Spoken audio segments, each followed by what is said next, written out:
SIR ಅಂದರೆ ಏನು ಮಾಡಬೇಕು, ಇದರ ಪ್ರಕ್ರಿಯೆ ಏನು, ಸಂಪೂರ್ಣವಾಗಿ ಭಾರತದಲ್ಲಿ ಮತ್ತು ಕರ್ನಾಟಕದಲ್ಲಿ ಈ ಕೂಡ SIR ಬಗ್ಗೆ ಚರ್ಚೆ ನಡೀತಾ ಇದೆ. ಅದು ನಿಮಗೂ ಕೂಡ ಗೊತ್ತು. ವಿಶೇಷ ತೀವ್ರ ಪುನರ್ವಿಮರ್ಶೆ. ಸೊ ಇವತ್ತಿನ ಈ ವಿಡಿಯೋದಲ್ಲಿ ಎಲ್ಲ ಮಾಹಿತಿಗಳನ್ನು ನಿಮಗೆ ತಿಳಿಸ್ಕೊಡ್ತೇನೆ. ಅದಕ್ಕಾಗಿ ಈ ವಿಡಿಯೋನ ಕೊನೆವರೆಗೂ ನೋಡಿ. ನನ್ನ ಚಾನಲ್ನ ಸಬ್ಸ್ಕ್ರೈಬ್ ಮಾಡ್ಕೊಂಡಿಲ್ಲ ಅಂದರೆ ಸಂಪತ್ ಮೀಡಿಯಾ ಚಾನಲ್ನ ಸಬ್ಸ್ಕ್ರೈಬ್ ಮಾಡ್ಕೊಳ್ಳಿ. SIR ಅಂದರೆ ವಿಶೇಷ ಮತದಾರರ ಪಟ್ಟಿ ಪರಿಷ್ಕರಣೆ. ಸರಳವಾಗಿ ಹೇಳ್ತೀನಿ, ಎಲ್ಲರಿಗೂ ತಿಳಿಯುವಂತೆ. ಎಲ್ಲರಿಗೂ ಒಂದು ಫಾರ್ಮ್ ಕೊಡುತ್ತೆ, ಅದರಲ್ಲೂ ಕೂಡ ತಮ್ಮ ವಿವರಗಳನ್ನ ತುಂಬಬೇಕಾಗತ್ತೆ. ತುಂಬಿದನ್ನು ಸಬ್ಮಿಟ್ ಮಾಡಬೇಕಾಗತ್ತೆ. ಸರ್ಕಾರದ ಒಂದು ಚೆಕ್ ಮಾಡಿ, ಸರ್ಕಾರವು ಕೂಡ ಒಂದು ಚೆಕ್ ಮಾಡಿ ಒಪ್ಪಿಸಿದ ನಂತರ ನಿಮ್ಮ ವೋಟರ್ ID ಲಿಸ್ಟ್ನಲ್ಲಿ ಹಾಗೆ ಉಳಿದುಕೊಳ್ಳುತ್ತೆ. ಆದರೆ ಯಾರಾದರೂ ಏನಾದರೂ ಗೊಂದಲ ಆಗಿದ್ರೆ, ಒಂದಕ್ಕಿಂತ ಹೆಚ್ಚು ವೋಟರ್ ID ಇದ್ದಲ್ಲಿ ಕಂಡು ಬಂದಲ್ಲಿ ನೀವು ಬೇರೆ ಬೇರೆ ಒಂದು ಪುರಾವೆಗಳನ್ನು ಕೊಡಬೇಕಾಗತ್ತೆ. ಇಲ್ಲವಾದರೆ ಅದು ವೋಟರ್ ಡಬಲ್ ಇದ್ದರೆ ಅದು ಒಂದು ವೋಟಿಂಗ್ ID ಅಂತ ಕನ್ಸಿಡರ್ ಆಗುತ್ತೆ. ಸೊ ಹಳೆ ಎಲ್ಲ ಬೋಗಸ್ ವೋಟರ್ IDಗಳನ್ನು ಲಿಸ್ಟ್ನಿಂದ ತೆಗೆದು ಹಾಕಲಾಗುತ್ತೆ. ಸೊ ಈ ಪ್ರಕ್ರಿಯೆಯನ್ನು SIR ಅಂತ ಕರೀತಾರೆ. ಸೊ ಈ ಒಂದು ಪ್ರಕ್ರಿಯೆನ ಸ್ಪೆಷಲ್ ಇನ್ವೆಸ್ಟಿಗೇಷನ್ ರಿವಿಷನ್ ಅಂತ ಕೂಡ ಕರೀತಾರೆ. ಈಗ ಕೆಲವರು ತಪ್ಪಾಗಿ ಭಾವಿಸ್ತಾರೆ SIR ಮಾಡೋದು ಬೇರೆ ಉದ್ದೇಶ ಅಂತ. ಆದರೆ ಹಾಗೆಂತ ನನಗನ್ಸಲ್ಲ. ಮತದಾರ ಪಟ್ಟಿಯಲ್ಲಿ ಸೇರಿಸಿಕೊಳ್ಳಲು ಅಥವಾ ತೆಗೆಯಲಿಕ್ಕೆ ಇದೊಂದು ಒಳ್ಳೆಯ ಉಪಾಯ.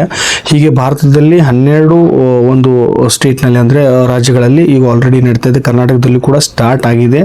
ನಾನು ಆನ್ಲೈನ್ ಕೂಡ ಇಲ್ಲಿ ಚೆಕ್ ಮಾಡಿದ್ದೇನೆ. ಕರ್ನಾಟಕದಲ್ಲಿ ಈಗಾಗಲೇ ಆಲ್ರೆಡಿ ಸ್ಟಾರ್ಟ್ ಮಾಡಿದ್ದಾರೆ. ಸೊ ಮುಂಬರುವ ದಿನಗಳಲ್ಲಿ ಏನಾದರೂ ತೊಂದರೆ ಕಂಡದಲ್ಲಿ ಈ SIR ಸಂಬಂಧಪಟ್ಟಂಗೆ ಡಾಕ್ಯುಮೆಂಟ್ಸ್ ಆಗಿರ್ಬೋದು ಅಥವಾ ಫ್ಯಾಮಿಲಿ ಟ್ರೀಗೆ ಸಂಬಂಧಪಟ್ಟಂಗೆ, ಫ್ಯಾಮಿಲಿ ಟ್ರೀ ಅಂತ ಬರುತ್ತೆ. ನಿಮ್ಮ ತಂದೆ ತಾಯಿ ಆಗಿರ್ಬೋದು, ಅಜ್ಜ ಅಜ್ಜಿ ಆಗಿರ್ಬೋದು, ನಿಮ್ಮ ಅಣ್ಣತಮ್ಮರಾಗಿರ್ಬೋದು, ನಿಮ್ಮ ಮಕ್ಕಳಾಗಿರ್ಬೋದು, ಹೀಗೆ ಏನಾದರೂ ನಿಮ್ಮ ಕಾರ್ಡ್ ಬೋಗಸ್ ಆಗಿ ಬಂದರೆ ಅಥವಾ ಲ್ಯಾಪ್ಸ್ ಆದರೆ ನೀವು ಆ ಒಂದು ಪುರಾವೆಗಳ ಮೂಲಕ ನಿಮ್ಮ ಒಂದು ವೋಟರ್ IDಗಳನ್ನು ನೀವು ಸೇಫ್ ಆಗಿ ಇಟ್ಕೊಳ್ಬೋದು. ಅದಕ್ಕೆ ಸಂಬಂಧಪಟ್ಟಂಗೆ ನಾನು ನಿಮಗೆ ಈ ಒಂದು ಪ್ರಕ್ರಿಯೆ ಹೇಗೆ ಮಾಡಬೇಕು, ಫಾರ್ಮ್ ಹೇಗೆ ಭರ್ತಿ ಮಾಡಬೇಕು, ಅಥವಾ ಈ ಒಂದು ಪ್ರಕ್ರಿಯೆಯಲ್ಲಿ ಏನಾದರೂ ತೊಂದರೆಗಳಾದರೆ ಸಂಪೂರ್ಣವಾದಂಥ ವಿವರಗಳನ್ನು ನಿಮಗೆ ಹೇಳ್ತೇನೆ. ಅದು ಮುಂಬರುವ ವಿಡಿಯೋಗಳಲ್ಲಿ ನಾನು ಕ್ಲಿಯರ್ ಆಗಿ ನಿಮಗೆ ಎಕ್ಸ್ಪ್ಲೇನ್ ಮಾಡ್ತೇನೆ. ಹಾಗೆ ಈ ಒಂದು ವಿಡಿಯೋ ನಿಮಗೆ ಇಷ್ಟ ಆದಲ್ಲಿ ಪ್ಲೀಸ್ ಲೈಕ್ ಮಾಡಿ. ಜೊತೆಗೆ ಈ SIR ಸಂಬಂಧಪಟ್ಟಂಗೆ ನಿಮಗೇನಾದರೂ ಅರ್ಥ ಆಗಲಿಲ್ಲ ಅಂದರೆ ಪ್ಲೀಸ್ ಒಂದು ಕಮೆಂಟ್ ಬಾಕ್ಸಲ್ಲಿ ಕಮೆಂಟ್ ಮಾಡಿ.